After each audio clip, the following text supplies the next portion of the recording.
The snow started to fall several hours before her labor began. A few flakes first, in the dull gray late afternoon sky, and then wind-driven swirls and eddies around the edges of their wide front porch. He stood by her side at the window, watching sharp gusts of snow billow, then swirl and drift to the ground. All around the neighborhood, lights came on, and the naked branches of the trees turned white. After dinner, he built a fire, venturing out into the weather for wood he had piled against the garage the previous autumn. The air was bright and cold against his face, and the snow in the driveway was already halfway to his knees. He gathered logs, shaking off their soft white caps and carrying them inside. The kindling in the iron grate caught fire immediately, and he sat for a time on the hearth, cross-legged, adding logs and watching the flames leap, blue-edged and hypnotic. Outside, snow continued to fall quietly through the darkness, as bright and thick as static in the cones of light cast by the streetlights. By the time he rose and looked out the window, their car had become a soft white hill on the edge of the street.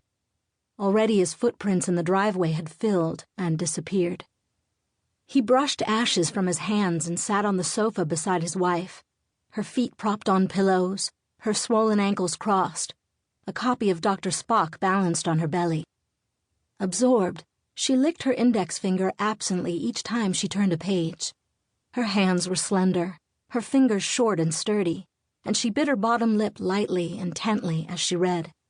Watching her, he felt a surge of love and wonder, that she was his wife, that their baby, due in just 3 weeks, would soon be born. Their first child this would be. They had been married just a year. She looked up, smiling, when he tucked the blanket around her legs.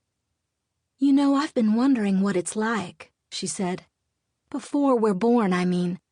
It's too bad we can't remember." She opened her robe and pulled up the sweater she wore underneath, revealing a belly as round and hard as a melon.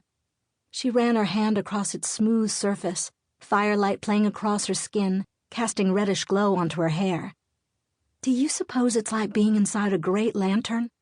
The book says light permeates my skin, that the baby can already see." "I don't know," he said. She laughed. "Why not?" she asked. "You're the doctor." "I'm just an orthopedic surgeon," he reminded her. "I could tell you the ossification pattern for fetal bones, but that's about it." He lifted her foot, both delicate and swollen inside the light blue sock, and began to massage it gently. The powerful tarsal bone of her heel, the metatarsals, and the phalanges hidden beneath skin and densely layered muscles like a fan about to open. Her breathing filled the quiet room. Her foot warmed his hands, and he imagined the perfect, secret symmetry of bones. In pregnancy she seemed to him beautiful but fragile, fine blue veins faintly visible through her pale white skin.